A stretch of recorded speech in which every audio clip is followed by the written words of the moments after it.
ஸ்ரீராம பக்த ஆஞ்சநேயர் கவசம் பாடி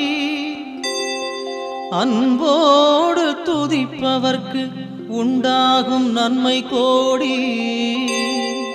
பேராற்றல் கொண்டிருக்கும் மாருதி நீயே, உனை போற்றி பாட வந்தோம், நீ அருள் செய்வாயே.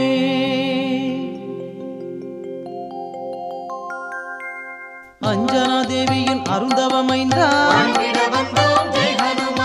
அன்புடையோரை காப்பவன் நீயே, நெஞ்சினில் என்றும் வைத்தே உன்னை, சந்தனத்தாலே பொட்டினை இட்டு